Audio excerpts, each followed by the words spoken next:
Good news mga ka-star! Kumain lang ang buong pamilya ni Eman, binayaran pa. Another blessing para sa ating loves na si Eman mga ka-star.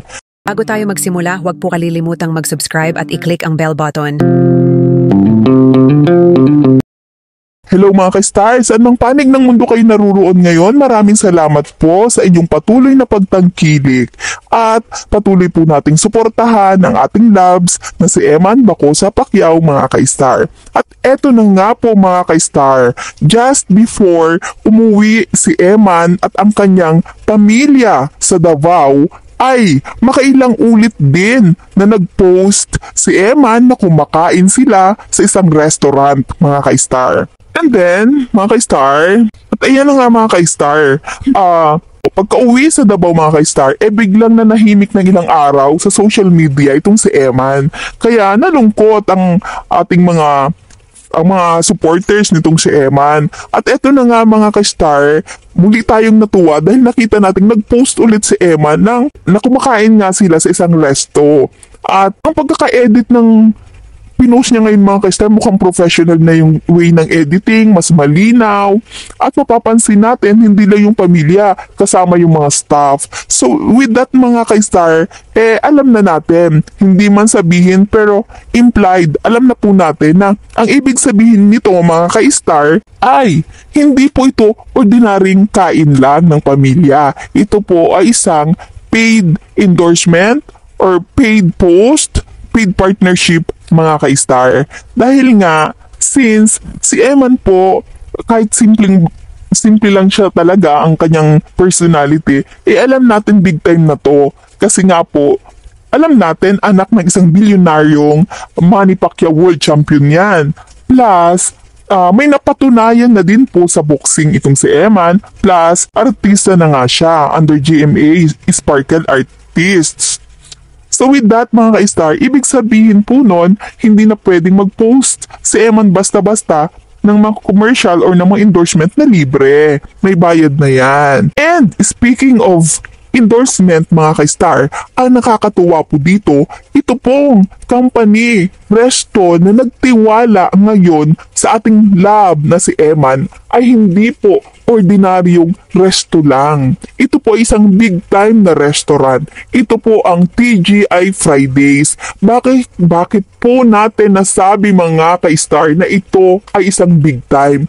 Kasi po, ang TGI Fridays, mga ka-star, ay under po yan ng Bistro Group of Companies. Mga ka-star, itong Bistro Group of Companies, isa sa pinakamalaking restaurant companies dito sa Pilipinas. At hindi lang ito dito sa Pilipinas, may mga branch din ito, global din ito sa ibang bansa. Mga ka-star, profile niya po 1994 pa to nag-start, meaning 31 years in the business na mga ka-star ang Bistro Group at meron ito ngayong mahigit 200 restaurant na may iba't ibang concept.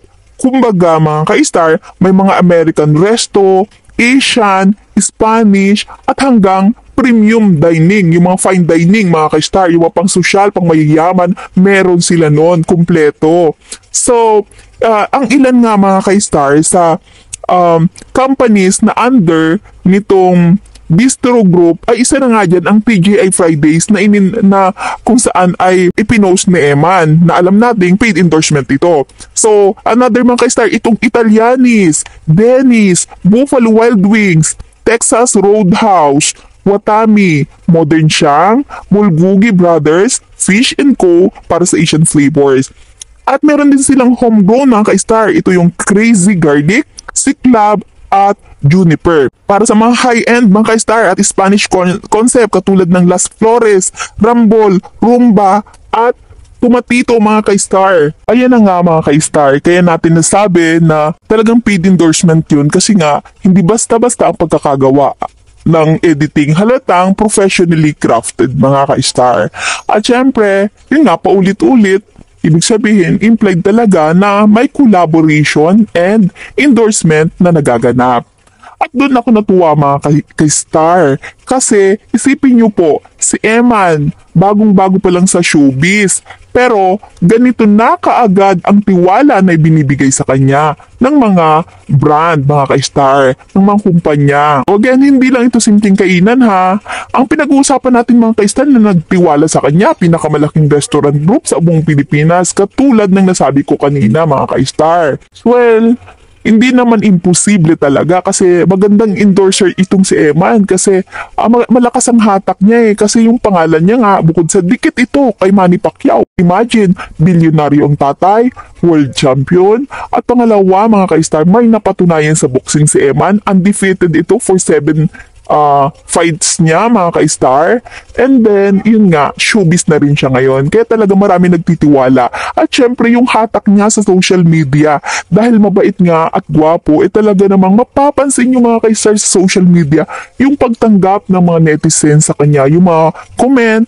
And syempre, pag nakikitang kumakalat sa labas itong si Eman, ang daming nagpapapicture mga ka-star. All, lahat nahuhook sa kanya. Bata, medyo matanda, mayaman, mahirap. Tingnan nyo naman si Dr. Vicky Bello, at pati si itong natuwa sa kanya yung owner ng Swatch kasi ang lambing ni Eman, iniyakap at kinis niya pa itong owner ng Swatch, diba? Kumbaga si Eman mga ka-star, kahit na sabihing lumaki sa hirap, pero yung confidence niya nandun. Bakit? Siyempre, gwapo. Pangalawa, yun nga, may napatunayan sa boxing. At pangatlo, ikaw ba naman, mga ka-star, maging anak ng bilyonaryong si Manny Pacquiao, hindi ka pa ba maging confident noon? Tsaka, since na malaman to ng mga tao, ang taas ng tingin kay Eman, kung paano tinitingala si Manny, ganun din po ang pag-alam na binibigay ng publiko dito sa ating labs na si Eman mga ka-star. So, eto mga ka-star, para lalo pa nating makita, maintindihan or itong kanyang bagong endorsement, alamin din natin ang mga owner nito behind this group. So, itong The Bistro Group mga ka-star ay, yun nasabi natin kanina, 200 restaurant outlets nationwide, and then ang majority ownership ngayon nito is Inoza Business Holdings. So, itong holding company na konektado din sa Progeny Global Holdings na kilala sa pag-operate ng mga food business tulad ng Bounty Fresh, Chooks to Go at Uling Rooster. So, kumbaga, ganun ka-big time itong company na ito na Bistro Group. Kasi yung Bounty Fresh, Chooks to Go at Uling Roosters is parang yung owner nito at saka yun, isa din. So, ang family behind this, Shen family. Eto, sila ngayon ang majority ownership, ang may control, kumbaga, majority ownership ng Bistro Group. Dati may minority owners to noong 2024-2025, pero yung isang bahagi nito kasi pag-aari ng A. Soriani Corporation or ANSCOR bilang minority investor, pero ito nabenta na sa Inosa. So anyway, kahit sabihin natin sa inyo, hindi rin natin maintindihan mga ka-star dahil hindi natin kilala itong mayayaman na to. Basta isa lang ang alam natin, lahat ng minention natin dito na mga companies, na mga restaurant, ay sikat. Hindi natin kilala, patigilin mo natin siya. So again mga ka-star, sikat yung lahat ng companies na mga restaurant na na-mention natin. Ganito ka-big time mga ka-star ang nagtiwala lang naman sa ating labs na si Eman. Kaya mga ka-star, patuloy po natin siyang suportahan at patuloy po natin siyang ipagdasal para sa lalong tagumpay nitong ating labs na si Eman Bacosa Pacquiao, mga ka-star. So maraming salamat po sa inyong panunood mga ka-star. Kung nagustuhan niyo po ang ating video ngayon, please like and share. At katulad ng sinasabi natin, mahalaga po sa amin ang inyong opinion, kaya please comment down below. At syempre, sa mga hindi pa po nag-subscribe mga ka-star, please click subscribe button at saka yung ating notification bell dyan para updated po kayo once may mga bago tayong upload dito sa ating channel. At syempre, pag may bagong updates tayo tungkol dito sa ating labs na si Eman Bacosa Pacquiao, ay maa-update din po kayo mga ka-star. Dahil like recently na-miss natin siya, pero at least ngayon may update tayo dito sa ating labs na si Eman. Maraming salamat ulit mga ka-star. Hanggang sa muli mga ka-star, aasahan ko andyan pa rin po kayo.